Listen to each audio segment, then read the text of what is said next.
Komisi Pemberantasan Korupsi KPK tengah melakukan penyelidikan terkait dugaan markup proyek kereta cepat Jakarta Bondeng alias WUSH. Hal itu sebagaimana disampaikan PLT, Deputi Penindakan dan Eksekusi KPK, Asep Guntur Rahayu.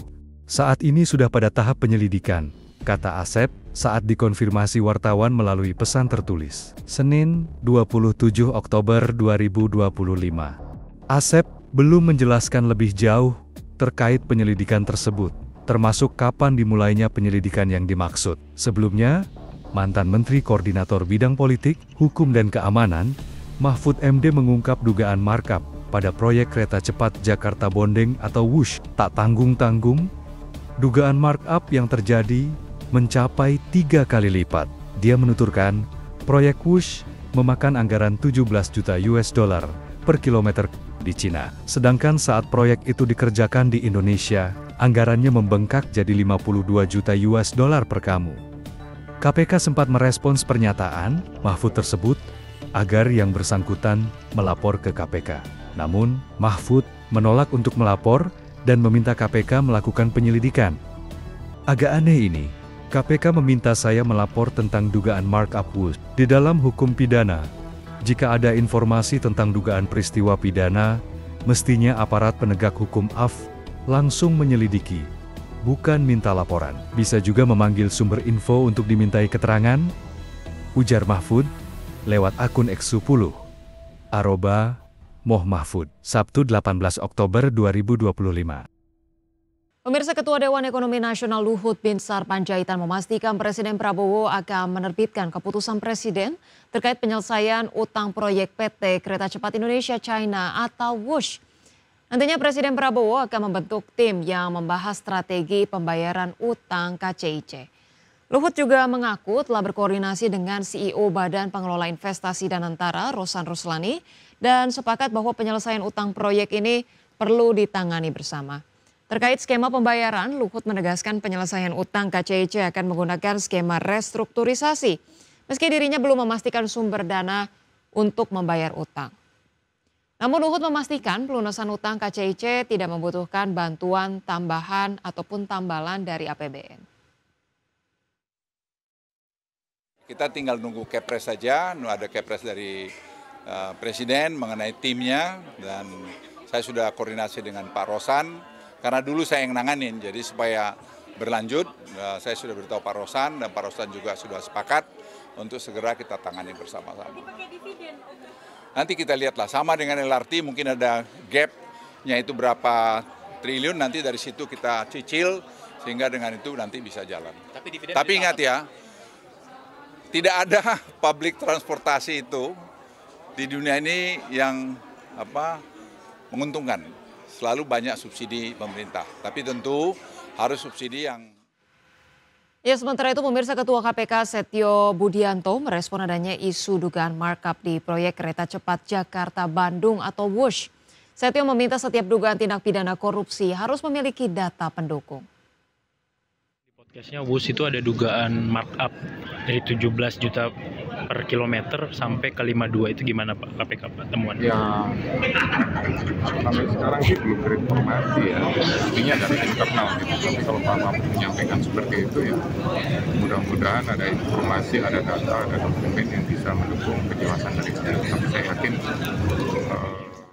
ya, sejak awal proyek kereta cepat Jakarta Bandung ini memang menuai polemik begitu ya, Kita tahu total investasinya mencapai 7,2 miliar dolar, belum termasuk biaya overrun. Dan ini bunganya kurang lebih 2 triliun rupiah per tahun dengan tingkat bunga lebih dari 2% per tahun. Nah, inilah yang kemudian menjadi sorotan, kenapa kemudian bisa begitu besar, nilai investasinya bengkak, cost overrun juga bengkak, dan akhirnya BUMN lah sebagai konsorsium pemegang KCIC yang harus menanggung beban, dan akhirnya negara lah juga terbebani. Nah, ini pemerintah harus segera mencari solusi atas hal ini.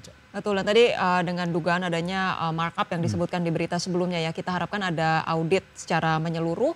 Dan mungkin terkait dengan kemarin juga ramai begitu ya, dilaporkan bahwa memang di WUSH ini ramainya kayaknya Jumat, Sabtu, Minggu aja. Kalau Senin sampai Kamis sepi agak banget sepi ya. Jadi mungkin adanya perlu strategi penjualan yang lebih gencar lagi dan kemudian juga mungkin mengakali dengan sales bukan hanya dari tiketnya itu sendiri tapi mungkin dari paket pariwisata, perjalanan pariwisata atau mungkin periklanan yang kemudian bisa dikolaborasikan lebih lanjut untuk kemudian paralel begitu ya sambil adanya restrukturisasi utang juga meningkatkan strategi penjualannya. Kita ke informasi terkait pemerintah menggencarkan sosialisasi kredit usaha rakyat perumahan untuk mempercepat penyaluran dan pembangunan rumah subsidi. Pemerintah menyiapkan anggaran jumlah sebesar 130 triliun rupiah dengan target 350 ribu rumah subsidi yang bisa terbangun untuk masyarakat. Pemerintah menggencarkan sosialisasi kredit usaha rakyat perumahan dalam rangka mempercepat penyaluran dan pembangunan rumah subsidi. Dalam sosialisasi di Jawa Timur, Menteri Perumahan dan Kawasan Permukiman menilai dengan adanya program kredit perumahan rakyat akan memacu dampak ekonomi yang luas. Marwarar Sirait merinci satu rumah yang dibangun akan menghidupi 5 orang pekerja. Jika 15% dari rakyat Indonesia terlibat, maka akan ada sekitar 250 ribu orang yang bekerja di proyek tersebut. Menteri ARA mengungkapkan hingga saat ini penyerapan rumah subsidi di Jawa Timur masih nomor 4 di tingkat nasional. Sementara Jawa Timur jumlah penduduknya terbanyak kedua secara nasional. ARA berharap Jawa Timur mampu menyerap kur perumahan sebesar 20 triliun rupiah dari total yang dianggarkan 130 triliun rupiah. Betul, sekarang penyerapan rumah subsidi di Jawa Timur masih nomor 4 dari nasional. Jawa Timur jumlah penduduknya nomor 2 nasional. Jadi paling nggak minimal nomor 2. Pak Prabowo sudah kasih 350 ribu tahun ini. Logikanya kalau Jawa Timur itu nomor 2 sesudah Jawa Barat. Jadi saya yakin akan ada perkembangan yang luar biasa. Karena satu rumah subsidi yang kerja 5 orang, tadi kita sudah hitung kalau ada sekitar 15% saja rakyat Indonesia ada di Jawa Timur, 15 kali 350 ribu, itu kurang lebih 45 ribu sampai 50 ribu. Terkait bunga subsidi, ARA mengungkapkan tidak naik, tetap di angka 5%. Kemudian DP-nya juga tetap di angka 1% yang diharapkan bisa membantu rakyat berpenghasilan rendah. Dari Surabaya, Jawa Timur, Hari Tambayong, Adeksya. Ya, sementara itu Menko Bidang Infrastruktur dan Pembangunan Kewilayahan Agus Harimurti Yudhoyono dalam kegiatan sosialisasi program perumahan di Jawa Timur menegaskan pemerintah berkomitmen memprioritaskan pembangunan dan renovasi rumah bagi masyarakat berpenghasilan rendah. Ya, Haye menekankan sinergi antara pemerintah pusat dan daerah menjadi kunci utama agar program ini berjalan efektif dan memberikan dampak nyata bagi masyarakat. Ahy menekankan pentingnya perencanaan proyek perumahan yang terintegrasi dengan infrastruktur dasar seperti akses transportasi, fasilitas publik, dan ruang terbuka hijau. Perumahan ini sangat mendasar, itulah mengapa Bapak Presiden Prabowo Subianto benar-benar memprioritaskan pembangunan juga renovasi rumah rakyat, terutama bagi masyarakat berpenghasilan rendah.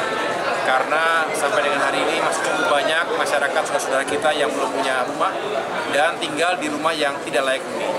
Oleh karena itu berbagai skema insentif untuk meringankan, membantu masyarakat mendapatkan akses pembiayaan terhadap